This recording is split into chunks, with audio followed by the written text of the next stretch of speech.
Bueno, este é o tema 5 que nos vamos a centrar no tema da interculturalidade e do conflito intercultural cos distintos conceptos. Ten en conta que empezamos coa historia do concepto de cultura na época grega, hasta a modernidade, despois nos centramos no concepto de cultura en Marx, nos marxistas posteriores da teoría crítica, Adorno, Horkheimer, pero tamén Marcuse. Finalmente entramos nos estudos culturais, que é unha versión do marxismo británica moi interesante. Nos quedan por dar o tema 6 e 7 a concepto de cultura dentro dos estudos de xénero, do feminismo, e finalmente o concepto de cultura dentro da posmodernidade. Aquí tedes o índice do fío central que vamos a seguir. O primeiro que faremos será plantexar o tema como centrado no etnocentrismo na diversidade cultural e nas distintas formas nas que foi plantexado esta diversidade.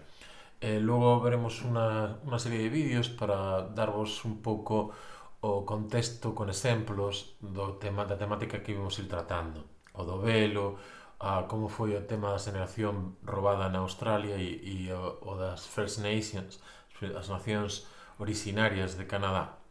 E despois iremos vendo as distintas posturas, o racismo asociado ao imperialismo e o colonialismo, e a un autor que se chamou Renan. Despois as formas de intentar abordar o etnocentrismo e a diversidade cultural que chamaremos asimilación, integración, multiculturalismo, globalización, transculturalidade, relativismo cultural, ata chegar ao que serían unha postura máis actual, digamos, que serían as culturas híbridas, fragmentadas os estudios poscoloniais e os estudios subalternos. Ao longo da presentación vos vamos a falar tamén, vamos a dedicarle un pequeno tempo aos tres textos que podedes ler neste tema, que o de Zizek, de crítica con multiculturalismo, o concepto de Said de orientalismo nun texto sobre a cultura, e finalmente un texto sobre como é a orixen da idea de Galicia, do estereotipo de Galicia. Imos partir de, digamos, uns feitos. Está claro que non todos os humanos somos ou nos enfrentamos ao mundo do mesmo xeito, aínda que temos moitas cosas en común, países ou culturas que vimos chamando ou lugares diferentes teñen formas diferentes de ser un ser humano, aínda que todos sean seres humanos. Digamos que é un feito que hai unha certa diversidade cultural, pero cada cultura ten tamén ao mesmo tempo unha postura etnocéntrica, de tal xeito que entende como propio do ser humano a súa forma de facer as cousas, a súa forma de ver o mundo, a súa forma de ser un ser humano. De tal xeito que hai, digamos, unha diversidade cultural, unha pluralidade cultural, pero cando miramos os outros, cando miramos as outras culturas dende a nosa, sempre tendemos, isto tamén é un feito, a ver a nosa como mellor, na que nos criamos, nas que nos formamos, no territorio, na xeografía na que nos formamos frente ás outras que son como extrañas, vale? Dende que comezou o que podemos chamar a colonización e a globalización do planeta, que leva xa bastante tempo, se podría falar de dúas posturas posibles. Unha postura cando hai culturas diversas convivindo en disputa dun mesmo territorio, é como vivir xuntos en conflicto permanente, vendo outro como enemigo, ou tratar de postular alguna posibilidade de convivencia armónica. Básicamente, esas serían as dúas posturas posibles. Dende a Ilustración se formou unha idea asociada quizás á sociedade burguesa, á cultura burguesa, do ser humano frente á diversidade cultural do ser humano como unha especie de valor universal, como un ideal no que todas as comunidades, por moi heteroxéneas que puderan ser, estarían de algún xeito imbuídas. Había como unha universalidade a toda esa diversidade cultural. Este é un concepto moi filosófico que ven dende a época máis antiga. Quizáis, se tedes uns apuntes, explicada a diferencia entre comunidade e asociacións, que un dos conceptos básicos deberíades mirala porque é unha das bases de todas as definicións que vamos a ir vendo. Vamos a empezar con unos cantos exemplos. Porque isto da temática da diversidade e do conflicto, da armonía, ten distintas formas de terse planteado. Tedes aquí un corte dunha noticia que vamos a ver ao principio nada máis agora e logo podedes vela na casa. Tedes aquí as as direccións web de YouTube, tedes un corte dunha noticia sobre a prohibición do uso do velo en Francia. Unha costume, digamos, asociada a povos non originariamente, digamos, franceses, pero que conviven no mesmo territorio, e a problemática que eso suscita e as distintas posturas. Desde este lunes en Francia entra en vigor la normativa que prohíbe el uso del velo islámico integral. Algunos aseguran que esta ley sirve para promover la asimilación de las musulmanas y otros la ven como un ataque a la libertad religiosa. Hemos estudiado esta polémica en nuestro reportaje. Por outro lado, tedes aquí un corte dunha película do que se chamou en Australia Xeración Roubada, que estaría relacionada co concepto que vamos a falar de integración, de asimilación. Foi unha política do goberno colonial británico de arrastrar ou de criar os nenos dos aboríxenes lonxe das súas familias. Logo tedes un... Como ya saben, cada aborigen que nace en este estado queda bajo mi control. Fíjense, por favor, en el niño mestizo. Especialmente estas niñas están bajo mi responsabilidad. ¡Vamos, niñas! ¡Seguid corriendo! Vengo a por las 3 niñas, Maud. ¡No! Es la ley, Maud. ¡Vamos! ¡Estáos quietas! Es responsabilidad mía enseñarles a distinguir entre el bien y el mal, para que no sean diferentes a ustedes o a mí.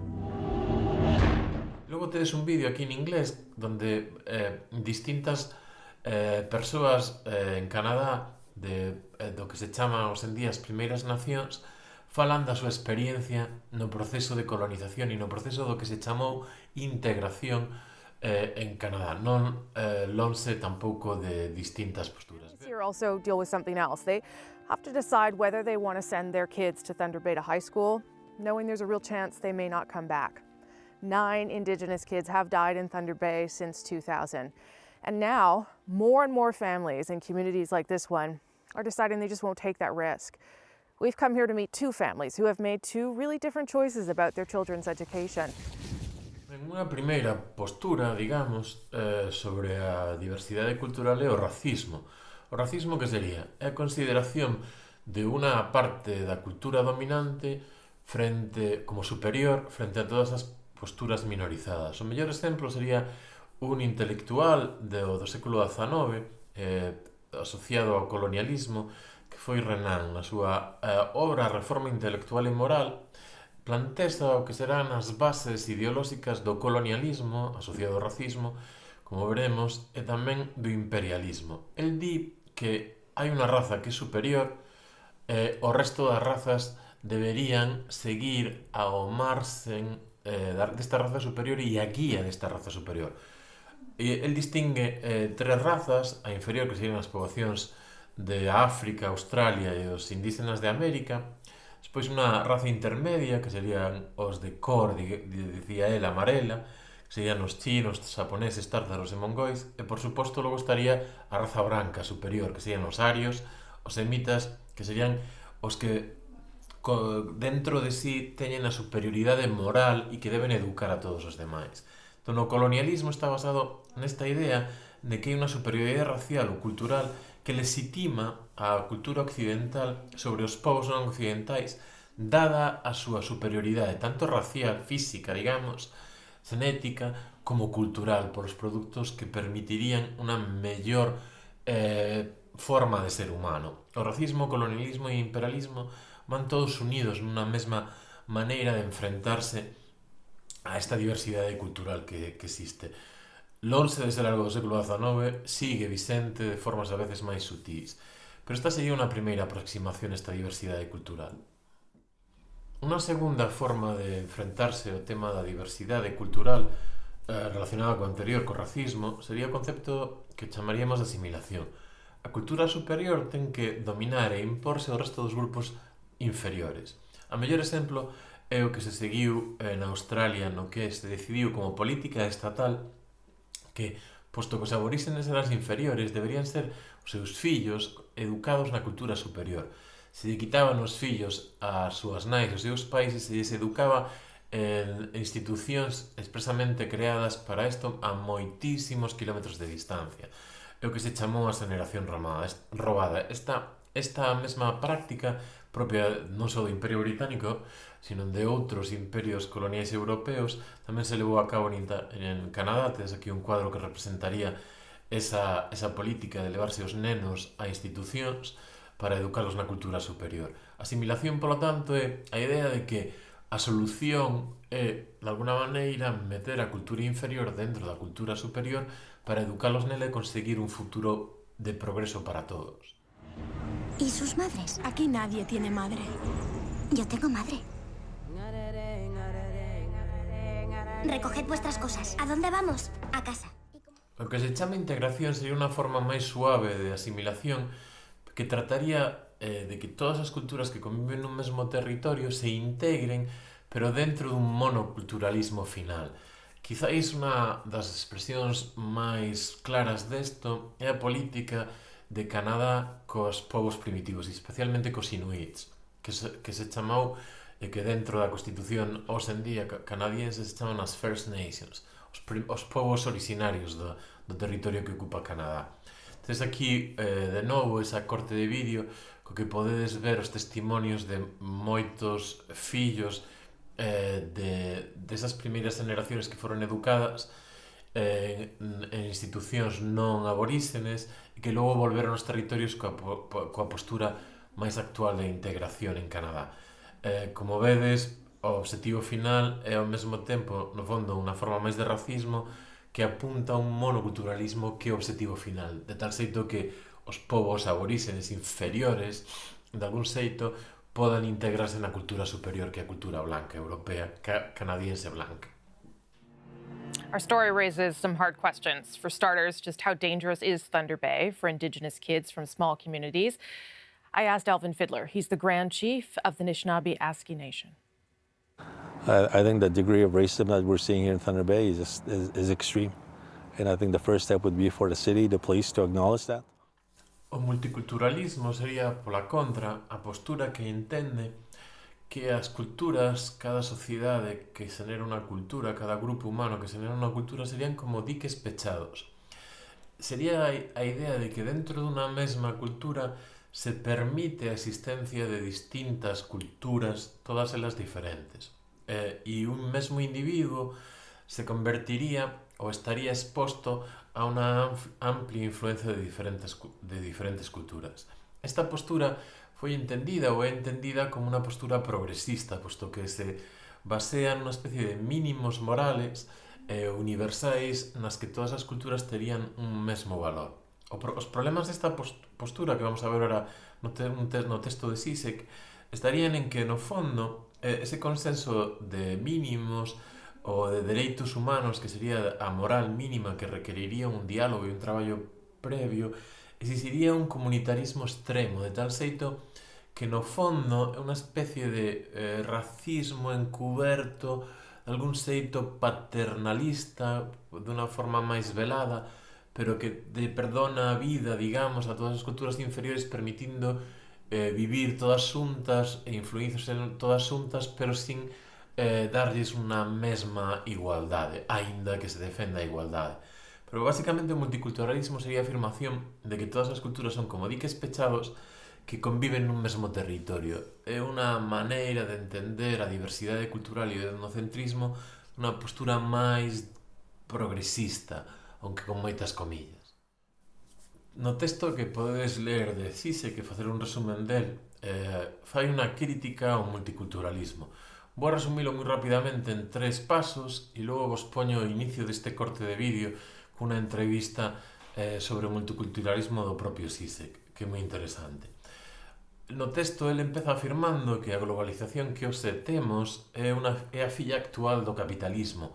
O capital se convertiu hoxe en día nunha máquina efectiva global, anónima, que sigue cegamente o seu curso, donde o Estado-nación xa non encarna o poder colonial, sino que o fai as empresas globales, producindo o que el chama unha autocolonización.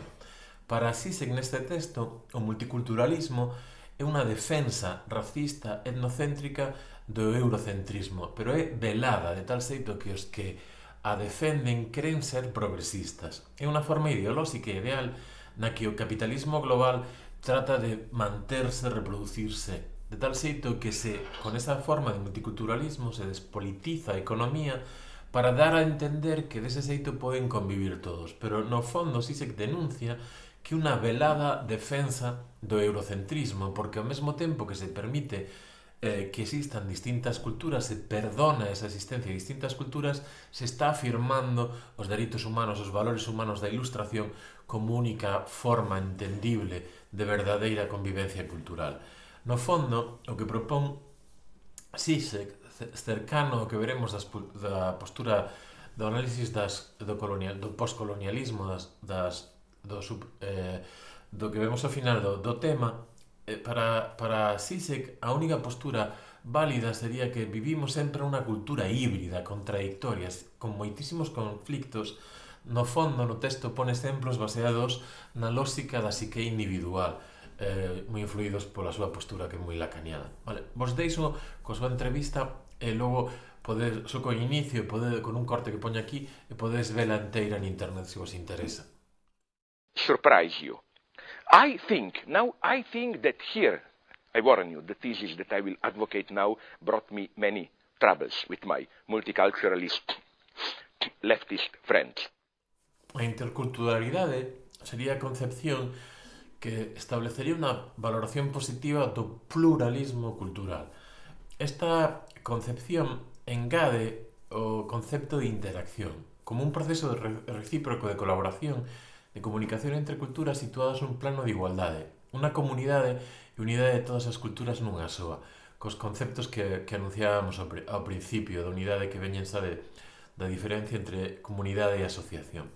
Se trataría de recoñecer e darlles un sustrato común universal co diálogo como base. Esta sería a postura clásica, estaría basada na historia do concepto que tedes explicado nos apuntes que aparece na Alemania, con Herder, logo xa no cambio de século do XIX ao XX con Spengler, e que sería a base do concepto máis positivo, máis integrador, que estaría baseado en moitas institucións internacionais e nos convenios de defensa da diversidade cultural da UNESCO, da ONU e de outras asociacións internacionais. Tedes nos apuntes unha explicación máis ou menos pormenorizada da historia deste concepto que podedes e deberíades botarlle un vistazo. Pero a idea central é que se trataría de recoñecer as culturas, todas elas, na súa diversidade e darlle un sustrato común universal.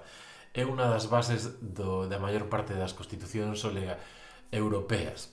Sería a interculturalidade. Interculturalidade entendida como unha existencia dunha estrutura común, pero ao mesmo tempo con diferencias culturales. Esa estrutura común sería a humanidade, baseada na dignidade, a convención sobre os dereitos do neno, da muller, das diferentes minorías étnicas, ao mesmo tempo que se aceptarían as peculiaridades de todas e cada unha das culturas existentes, posibles. É innegable que hoxe en día, especialmente ao que chamamos internet e de alguna xeito ao contacto casi global, a posibilidade de recibir noticias casi en tempo real en toda parte do planeta a través das tecnoloxías de comunicación de masas, a globalización ten unha influencia directa na maneira de entender as posibilidades de solucionar o dilema que vimos analizando entre múltiples culturas de cal é a mellor, como convivir, que maneira hai de integrar ou de desintegrar, asimilar a diversidade cultural. A globalización e a cultura hoxe en día están perfectamente analizadas en moitos autores. Pedro Gómez, un catedrático da Universidade de Granada, que tedes alusións a él e explicacións a él nos apuntes, analiza os pros e os contras desta relación entre globalización e cultura. Neste cuadro que tedes aquí, tedes máis ou menos un resumen da súa postura. O que venen a decir é que un feito que hoxe en día todas as culturas están conectadas no proceso de globalización, e a idea central sería o pro fundamental, os aspectos positivos, é que gracias a esa globalización as culturas xa non están ailladas, sino que se rachou dende hai moito tempo co illamento cultural. E ao mesmo tempo este feito de que xa non estén ailladas nos permite un coñecemento das diversas culturas, dando lugar a formas de emancipación moitas veces anteriormente imposibles de pensar. Deste xeito nos permitiría enfrentarnos a problemas comuns como a pandemia que hoxe en día vivimos ou como os problemas da ecoloxía, que máis ou menos están claras ou están entendidas ou nos ha permitido educarnos en todo o planeta. Tamén un pro sería que permitiría a mediación entre as culturas. Pero por outro lado, os contras estarían en que de algún xeito esta globalización produce, principalmente pola influencia da globalización dos mercados, unha asimilación das distintas culturas por unha cultura global, neoliberal. De alguna maneira había un control do mercado e dos más medias por unha serie de empresas multinacionales que provocarían de alguna maneira reaccións conservadoras e unha exacerbación das particularidades. Tedes aí nos apuntes unha explicación do choque de civilizacións de Huntington moi interesante para entender como se foi reconfigurando dende os anos 90 hasta a actualidade a orde mundial. A transculturalidade sería un paso máis. Sería entender que cada cultura contén dentro de si mesma unha pluralidade. Cada cultura contén dentro de si mesma un componente híbrido, no que non hai unha especie de esencia única válida que definiría cada cultura como mellor frente aos outros diferentes a nós, como peores. Sería un paso máis alá da interculturalidade, que falaría de culturas máis ben pechadas pero intercomunicadas. Tamén un paso máis alá da multiculturalidade, na que se afirmaba que cando hai dúas ou máis culturas habría unha especie de algo en común dentro dun mesmo espacio xeográfico. A transculturalidade sería ir un poquinho máis alá e entender que dentro de cada cultura xa existe unha pluralidade híbrida, porque ninguna cultura é unha esencia, sino que dentro de cada unha delas xa tendríamos a esa universalidade que constitúe o ser humano. Outro concepto clave para entender a diversidade cultural é o concepto do relativismo cultural, a oposición entre un universalismo, como se houbera unha maneira de ser humana que prevalecería sobre todas as posturas diversas da cultura, e o relativismo que defende, dentro da antropoloxía sociocultural que fundou Malinowski co método do traballo do campo, estaría o relativismo que defende que non existen estándares absolutos de racionalidade e que cada cultura defende unha maneira de entender o que é o mundo e que son propias de cada cultura e son inconmensurables propias de cada cultura esas formas de racionalidade. Os esquimos diferencian miles de conceptos do color blanco, mentre que un occidental normal non vería máis alá de 2 con sorte. Ese relativismo que permitiu a antropoloxía entrar dentro de cada cultura para tratar de describirla desde dentro, apostando por unha maneira de entender dentro de cada cultura que estudiada desde fora nos permitiría abrir unha ventana para comprenderla. Pero ten, de algún xeito, o problema de que cada postura, cada análisis de unha cultura dentro da antropoloxía cultural xenera unha visión de cada cultura como algo aillado, como que cada individuo non pode entender os outros nada máis que dende a súa racionalidade. A proposta, dende un relativismo cultural un pouco máis cercano ás posturas do multiculturalismo, de transculturalidade, sería entender este relativismo como unha ferramenta para entender que as comunidades non están totalmente illadas e que un mesmo individuo pode convivir dentro desa racionalidade nunha postura híbrida no que habría dentro del varias culturas xa dende o principio. Sería unha ampliación do concepto de relativismo originario. Vamos a centrarnos agora no que vamos a chamar os estudios poscoloniais e posteriormente no que chamaremos os estudios subalternos. Os estudios poscoloniais comenzaron a darse cando os países colonizados, os territorios, colonizados polas potencias europeas empezaron a facerse independentes e surdiu toda unha tradición filosófica de reflexión para tratar de asimilar a cultura que lles fora de algún xeito posta por riba das culturas autóctonas en cada un dos territorios colonizados e como entender ou como enfrentarse a un futuro que non fora só de esclavos desas culturas inferiores, sino que entender ao ser humano como un produto híbrido máis cercano a estes últimos conceptos que vemos analizando de multiculturalismo non tanto, sino máis cercano á interculturalidade e á transculturalidade. O que os estudios poscoloniais fixeron foi analizar o legado cultural do colonialismo e do imperialismo e ver as consecuencias para esas culturas do control externo da explotación económica das poboacións nativas, moi influídos por os estudios de Foucault en principio, pero tamén de filósofos críticos coa tradición eurocéntrica. De alguna maneira buscaban cambiar as narrativas impostas dende a época colonial sobre o nivel cultural dos povos chamados primitivos. Aportaron posturas interdisciplinares, a historia, a ciencia política, a filosofía, a socioloxía e a antropoloxía, todas integradas nun análisis dos aspectos culturais centrais na linguaxe, na literatura, no xénero, vendo como a cultura era unha ferramenta do proceso de colonización. A cultura blanca, europea, eurocéntrica, a ciencia, a arte se van a convertir en ferramentas de conquista, e o que pretenden os estudios postcoloniais é ofertar, moi influídos polo que vimos no tema anterior dos análisis dende o Reino Unido, das teorías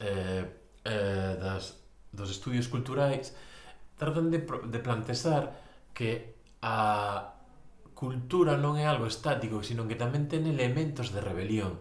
Por lo tanto, o que nos van a contar dentro dos estudios postcoloniais é que os colonizados non só asimilaron a cultura que lles chegaba de fora ou perderon a cultura que xa tiñan, sino que generaron posturas para darse poder a sí mesmos, para empoderarse e para generar posturas que comprenderan o futuro non só dentro da órbita colonial.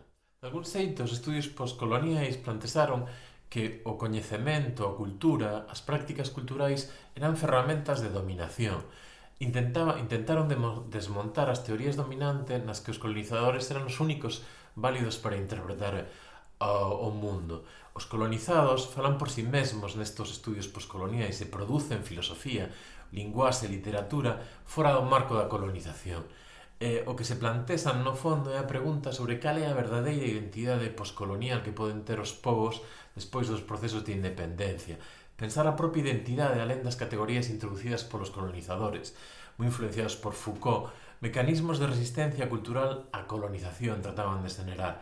Buscaban unha maneira de entender o mundo descolonizado como un mundo híbrido, unha fusión da cultura autóctona cunha cultura colonizada dentro dos procesos de globalización para dar lugar a formas novas de entenderse a sí mesmo, de denunciar os discursos coloniais e as estructuras de poder e as jerarquías sociais que foron mantando o entender o mundo actual donde a cultura xogue unha maneira de entender as cousas non centrada nun absoluto, nunha especie de esencia humana como propia da cultura europea, sino unha maneira de entender as cousas da cultura como cultura híbrida, contradictoria. Un bo exemplo destes estudios postcoloniais foi o psiquiatra e afrocaribeño Frantz Fanon, que na súa obra O imperialismo, a fase superior do capitalismo, os condenados á terra nos anos 60, analiza como a identidade cultural foi unha imposición dos colonizadores e que efectos psiquiátricos destructores tivo para os povos primitivos.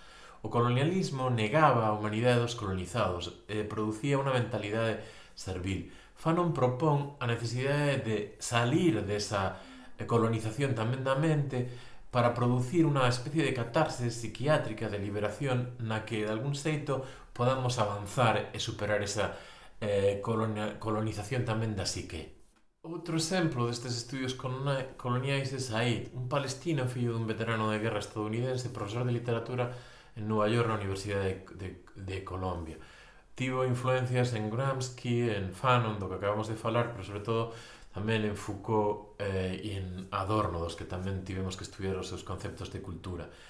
Na súa obra Orientalismo, na cultura e imperialismo, do que te podes ler un fragmento do que agora vos falarei, ela analiza como se fai na cultura dos colonos, pero que foi imposta aos colonizados, unha separación artificial entre un nós e un eles, Occidente frente a Oriente. Tal xeito que Europa e os Estados Unidos crearon un concepto dun Oriente homoxéneo, onde todo quedaba mistificado nunha anulación, pero que servía para de algún xeito anular a voz dos propios povos de Oriente. O coñecemento do Oriente que elaborou o Occidente convertiuse nunha ferramenta de dominación por parte dos europeos. Se creaba a idea de que Oriente era indiferenciado, todos eran iguais e inferiores, irracional, salvaxe, impulsivos, inconscientes, frente a un occidente europeo superior, progresista, racional, civil, portador único da cultura. Frente a eso, Said propón unha maneira de analizar a cultura como unha ferramenta de control do coñecemento, pero unha ferramenta, unha arma de dominación. Un dos textos que podedes ler está sacado do libro de Said, Cultura e Imperialismo. Vou a facer unha pequena análise rápida basada en 5 puntos do texto para axudarvos a comprendelo, e logo tedes aquí un vídeo con unha entrevista con este autor. Vos deixo despois co principio do vídeo, con un corte do vídeo, pero podedes velo nesta dirección completa, é moi interesante. Vale, o texto de Said comeza co concepto de a tradición como unha interpretación do pasado. O modo no que nos formulamos ou nos representamos o pasado modela a nosa comprensión e perspectiva do pasado. Pasa despois a presentar como hai sempre dúas concepcións opostas do pasado que interpretan o que pasou dende o punto de vista dos colonizados e dos colonizadores. E en esa reinterpretación constante do pasado, con esa posición dual entre colonizados e colonizadores, o papel da cultura na colonización é imprescindible analizalo dun xeito distinto, afirma Said, tendo en conta toda a organización xeográfica e a maneira na que esa organización xeográfica do planeta na colonización deu lugar. Ela apunta que no ano 1914 o 85% da terra está en posesión da cultura europea. A partir de aí empezan os procesos de descolonización. Entón, a relación entre a política imperialista e a cultura é directa, afirma Said. O imperialismo é un produto, un proceso de creación de estructuras de sentimento. Fixadevos, para os colonos, os que iban a colonizar, se xeneraba unha cultura na que esta mesma xente decente, di Said, pudera pensar no imperio como unha prolongación e case metafísica obrigación de gobernar os povos subordinados, inferiores ou menos avanzados. É dicir, o imperialismo, o racismo, xeneraba nos colonos a necesidade metafísica, religiosa, dándolle sentido, un sentimento de que estaban facendo algo bo a ir a colonizar o planeta para elevarles a civilización, o bo, mentras que o que había ali non podía ser civilizado. O poeta Blake, inglés, afirma, e esta é unha cita que a súa vez cita aí, que os fundamentos do imperio son o arte e a ciencia. Se os eliminamos ou degradamos, o imperio desaparece. O imperio segue o arte, non é viceversa, como moitas veces se pensa. Basado nas teorías de Foucault, o que ven a decir Said é que o coñecemento é unha ferramenta de dominación. Tamén a biocoñecemento, a medicina. De algún xeito, o concepto de cultura que tes aí citado na obra de Said serán as estructuras humanamente producidas de autoridade e participación ao mesmo tempo benevolente respecto ao que inclúen e que incorporan ou valoran e menos benevolente respecto ao que exclúen ou desdeñan. Creo que existen todas as culturas que se definen nacionalmente unha aspiración á soberanía, á absorción do dominado.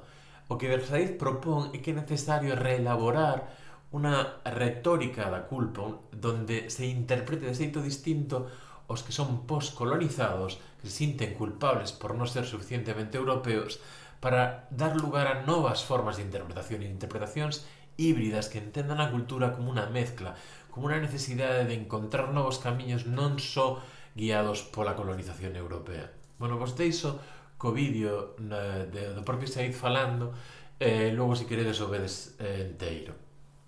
This gap between the world I come from and grew up in and the world I live in now, and that What's the nature of the gap? Well, the gap, other I than think, economic. No, I think the gap is much more than that. It's cultural, it's political, it's just sort of.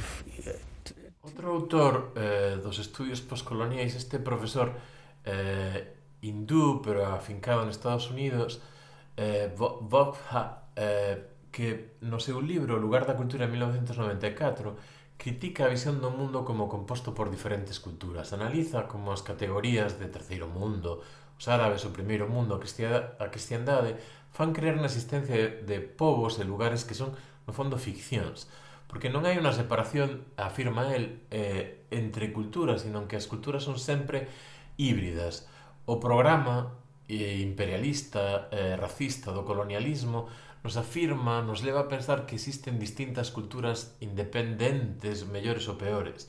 E o que el propón dentro dos estudios postcoloniais é a necesidade dun programa dunha interpretación que desfaga a idea do programa colonialista como unha cultura colonizadora e colonizada que de alguna maneira coloniza todo o mundo. Debemos cambiálo.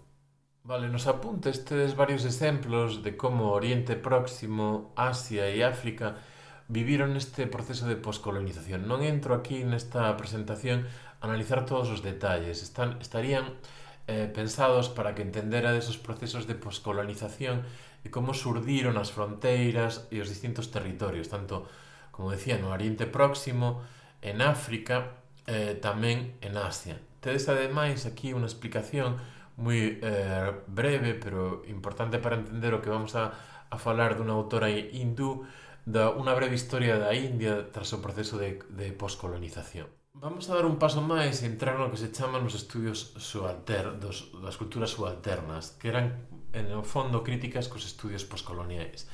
Os estudios postcoloniais son criticados porque, no fondo, seguían mantendo un concepto de cultura esencialista, onde as culturas, aínda que criticaban a cultura colonialista ou colonial, as culturas eran vistas como esencias rígidas e estáticas, non aceptando a existencia de valores universais, dos dereitos humanos ou da cultura. E, de algún xeito, empezou a afirmarse de que non todo o que procede do Occidente pode ser considerado como malo ou colonial. E, no fondo, o que buscaban era dar un paso que nos estudios poscoloniais, nos estudios previos aos subalternos non se deu, e tratar de empezar a comprender como fixar unha identidade nacional en cada uno dos territorios abandonados ou independizados do colonialismo europeo. Para entender os estudios subalternos temos que partir dun autor que xa estudiamos, o seu concepto de cultura, que foi Gramsci. Os estudios subalternos parten do concepto de clase subalterna de Gramsci. Tens aquí unha cita que podedes ler, dalle pausa para lela con calma. O que Gramsci veña a decir é que a historia é sempre escrita polos grupos dominantes, de tal xeito que aqueles que son dominados, os subalternos, están sometidos a hegemonía das clases dirixentes, e a historia está escrita por estas clases dirixentes.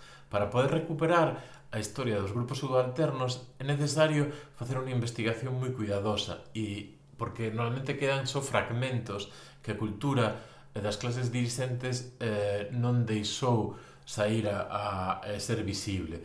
De algún xeito, Gramsci afirmaba que era necesario reescribir de novo a historia para comprender realmente como a sociedade civil subalterna foi calada. Esta idea vai ser unha das claves do paso que os estudios subalternos supón a partir dos estudios postcoloniais. Vamos a diferenciar tres etapas nos estudios subalternos. Nos anos 70, en Inglaterra, moi influídos por Gramsci, pero tamén polos estudios culturais que xa viramos no tema anterior, surdiron un grupo de historiadores da India insatisfeitos coa historiografía oficial, e se publicou unha revista que entre 1982 e 1999 publicou 10 números, os Subcultural Studies. Seguindo a tradición dos estudios subalternos influenciados polo marxismo, propoñen a necesidade de superar os problemas da historia colonialista, da historia nacionalista, pero tamén do marxismo ortodoxo, para dar lugar a unha nova forma de facer historiografía diferente da tradicional, da colonialista. Son un primeiro paso para tratar de entender dun xeito diferente como é o proceso da poscolonización. Quizás o máis interesante de toda esta primeira xeneración, o primeiro paso, a primeira etapa dos estudios subalternos é unha reinterpretación da historiografía para superar a historiografía colonialista. O que se fai nesta revista é, de algún xeito, unha relectura e reinterpretación dos documentos da propia administración inglesa, porque na India era imposible recoller os documentos da sociedade civil que non deixaba rastros de forma manuscrita. Entón, fan unha relectura tanto dos documentos pero tamén da metodoloxía coa que reinterpretalos. Nunha segunda etapa, nos enfrentaríamos a unha maneira de entender as cousas máis preocupada por entender a realidade postcolonial con ferramentas propias xa non colonizadoras, por tanto descolonizadoras, con perspectivas autónomas e non asumidas críticamente da tradición occidental. Sería a afirmación de que a propia historiografía, a búsqueda de rastros donde poder facer a historia, é un concepto netamente europeo. Siguen profundamente as interpretacións de Said, onde o Occidente ocupou un lugar dun nosoutros universal frente ao Oriente como algo unificado. As historias orientais eran imitadoras das historias europeas, por tanto, o que van a pretender facer é que os estudios subalternos van a plantear a postura dun historiador que pretende facer historia da colonia, por exemplo, da India, dende a India e fora dos marcos europeos. Unha terceira etapa dos estudios subalternos estaría representada por Spivak, unha profesora de teoría literaria e feminismo na Universidade de Colombia, en Nova York. Subalterno significa para ela individuo sin voz, sin representación. O que ela propone que, mala que podamos caer en el etnocentrismo, os intelectuales occidentais deben representar e buscar formas de dar voz aos grupos subalternos, porque onde hai colonización, onde houbo, hai resistencia. Ela, dende unha perspectiva de xénero, fai un análisis dos silencios do proceso colonial, especialmente na muller, utilizando como exemplo de muller subalterna a viúda na India que se ten que inmolar co seu marido. E fai unha diferencia entre falar, to speak, e to talk, de tal maneira que esta viúda falaría co seu silencio dun xeito que debemos reinterpretar a labor do intelectual occidental que adquiriu a formación na cultura occidental e dar voz nesos vacíos, desos silencios que os povos colonizados deron e deixaron. Un exemplo destes estudios poscoloniais subalternos é o que vamos a analizar en Galicia. Vamos a comezar con un anuncio de Vivamos como Galegos do ano 2010, no que se anunciaba unha empresa galega, e vamos a analizar como esta autora, que tedes un texto tamén que podedes ler, nos presenta a construcción que se fixo do galego como un ser sentimental. Bof, como aquí en ningún sitio. A xente aínda é amable. Ten pouco estrés. O qué? Por aí fora é diferente. Que tal? Aquí, a por el 5º metro del día. Como non imos sentirnos ben aquí? Se aquí están as mellores praias do mundo. Se a mellor tortilla do planeta é... A da miña nai. É a da miña nai. É a da miña nai. Somos optimistas por natureza. Para nós todo é bueno. Vai calor? Bueno. Vai frío? Bueno. Somos positivos. Ademais, os galegos nunca nos trabucamos. Vas caer. Somos los inventores do futbolín. Da pregunta total. Fran, que? Da traducción libre. E do hand parking. Come na casa dos teus pais sempre que poidas. E se alguén te pon en apuros, respóndelle con outra pregunta. E se preguntan onde se xoga o mellor fútbol, responde con rotundidade. En Galicia. Temos 17.340 festas. Temos greleiras, percebeiros, temos orballo, carballo, choiva, onde a comida é unha religión, é un domingo sen aldea, non é un domingo, e onde a xente non é fea, é riquiña. Deámonos conta do ben que vivimos, gocemos da nosa forma de vida, vivamos como galegos!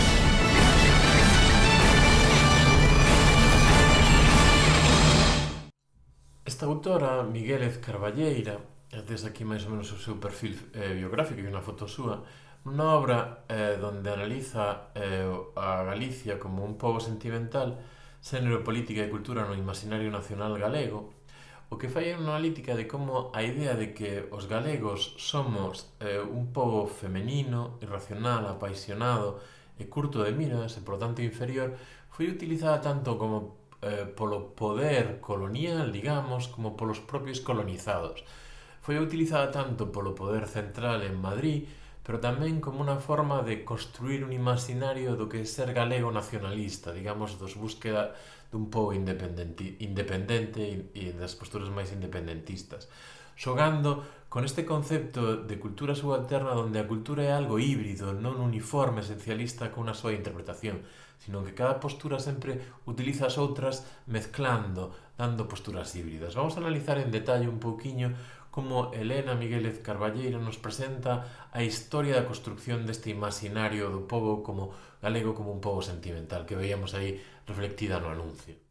Miguélez, no seu artigo, que tedes posibilidade de ler e resumir, para esta asignatura, analiza como primeiro, cando o nacionalismo creou a idea de que procedemos os galegos do pobo celta, o pobo celta foi originario do galego, foi visto como un pobo guerreiro, masculino, non feminizado, con poder, con ansia de enfrentarse aos outros povos, que sería a orixen do pobo galego. Frente a isto, surdiron distintos movementos, tanto nacionalistas como centralistas do Nación España, frente ao nacionalismo galego, de reinterpretar, procesos de reinterpretación da cultura galega, non tanto como ese ideal celta do home forte, sino asociala a unha beleza propia da muller, como se a lingua galega fora algo doce, maternal, generoso, sentimental. Un primeiro exemplo tedes neste ministro conservador do século XIX, pero que morreu en Madrid en 1919, donde nas súas obras, que é o primeiro historiador da literatura galega, presenta a lingua galega como unha cultura, como parte dunha cultura infantil, subdesenvolvida, e de algún xeito dándolle un color sentimentalista. Sería un primeiro paso na reinterpretación do concepto celta masculino dentro da cultura galega hacia unha interpretación do galego como sentimental, feminino, inferior no fondo. Emilia Pardo Bazán sería outro exemplo deste proceso no que o imaginario foi transmutándose. Emilia Pardo Bazán, dentro do seu racionalismo, esta autora da Coruña, nas súas obras, con un montón de literatura escrita, presenta as mulleres como traballadoras incansables, como fonte e orixen de todo o poder de Galicia, pero ao mesmo tempo como santas, como altruista, como humilde. A súa visión da muller, da poesía regional, vai acercar a idea da muller asociada ao que é o ser galego como unha cultura de alguna maneira, humildade, do labor, do traballo, da sumisión, bondadosa e sentimental. De alguna maneira, o imaginario de Galicia no plano político, a utilización do imaginario de Galicia no plano político, fixo das mulleres, do sentimento, da poesía, unha especie de forma de perder o valor beligerante dos celtas. O galego é alguén tenro, melancólico, melodioso. Son femeninos os galegos, son sentimentais, son seres irreflexivos. E se asocia a idea do galego como alguén que non pode dar lugar dentro da propia lingua galega a reflexión filosófica nin a poesía. A idea de que os galegos somos seres de algún xeito inferiores se asocia á feminidade do galego, á pasividade do galego, á incapacidade do galego de reflexionar.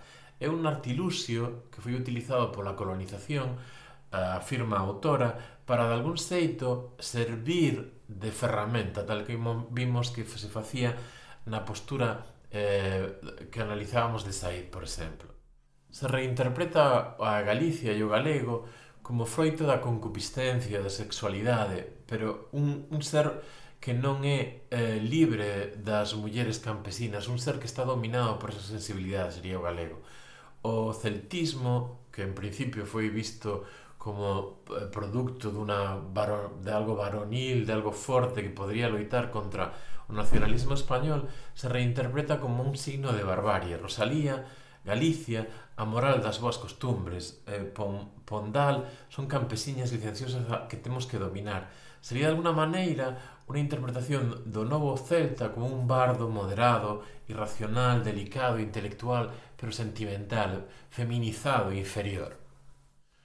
Miguel nos explica no seu artigo que esta visión da feminidade, da pasión, da sentimentalidade do galego é non só algo unívoco, sino que é utilizado de distintas maneiras, a veces como unha maneira de impoñer ao nacionalismo español, pero tamén dentro do nacionalismo galego, porque o imaginario o que ten nas cousas que ten é o seu carácter contradictorio. Na figura de Antón Vilar Ponte, un dos fundadores das Irmandades da Fala, podemos ver esta dualidade, esta utilización do sentimentalismo do galego como unha forma non só de impoñer o nacionalismo español, sino tamén de defender a nacionalidade, a postura máis racionalista, máis da defensa do galego. Neste mesmo sentido, no que o imaginario do galego como sentimental non é algo unívoco, sino que é algo híbrido, mezclado, estaría a figura o caso atípico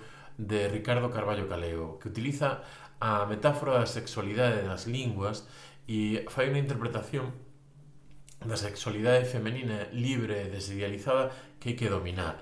De alguna maneira, Ricardo Carballo Calero, sería un verso libre dentro deste imaginario, pero seguiría utilizando na súa interpretación de Rosalía dende o marco dunha filosofía heideggeriana, iría tamén neste sentido, pero sempre coa idea do galego como sentimental, aunque unha interpretación un pouco diferente da mayoritaria.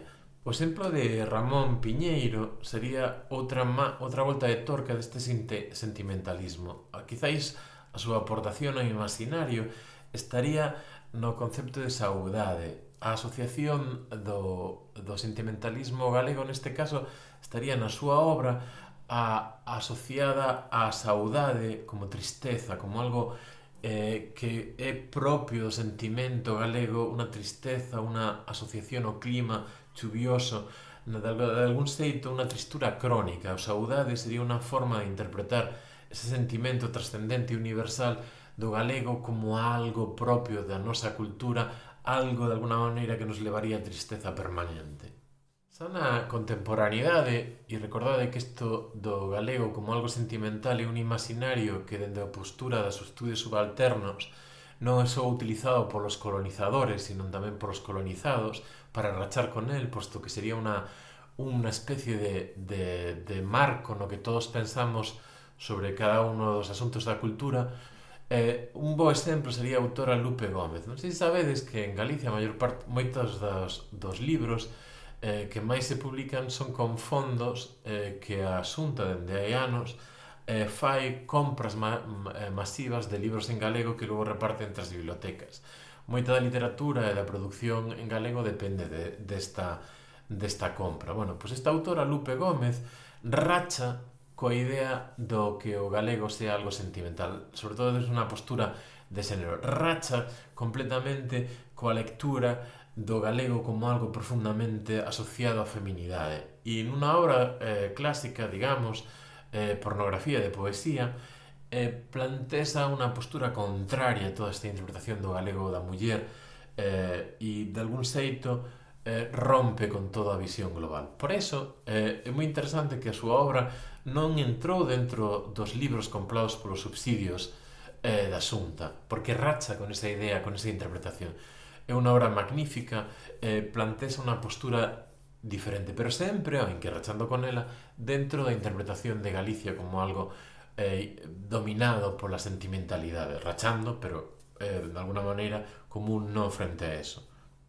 Outro exemplo é a obra de Manuel Fraga na Memoria no Horizonte de 1992, de como, de alguna maneira, o poder político utiliza o concepto de sentimentalidade galega para desmontar as posturas tamén sentimentais da interpretación nacionalista que busca a independencia. Fraga o que nos propón é un concepto de autoidentificación, que sería a postura asociada ao racionalismo conservador do século XIX, donde defende un sentimento de galeguidade asociado ao concepto de morriña, de agarimo, de saudade, do que falábamos aí un segundo, e bosquesa unha idea do pobo galego como un pobo resignado, como un pobo manso, afastado da política e contento coa súa tradición, enganchado ao pobo, á familia, á igrexa, á parroquia, aos amigos, ao camposanto, a mesa do bar onde xogamos as cartas, ou como Fraga xogaba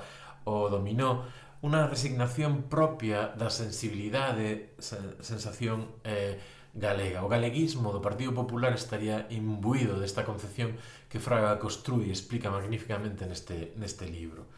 De algún xeito desmontando a visión máis nacionalista, pero aceptando esa visión do galego como algo apegado á terra, manso, pero apegado á terra. Non me podo negar a decir algo sobre o perfil biográfico de Fraga. Recordade, aquí tedes unos datos da súa biografía. Recordade que Fraga formou parte do movimento nacional católico do franquismo, foi ministro e está asociado a momentos non moi limpos da nosa historia colectiva.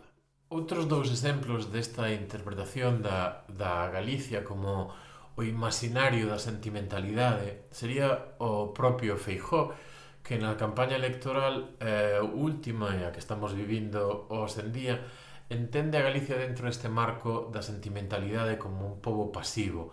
O meu fillo, dice a nai de Feijóo, está casado coa Galicia para toda a vida, pero de algún xeito na mesma interpretación de Fraga non como un suxeito político independente.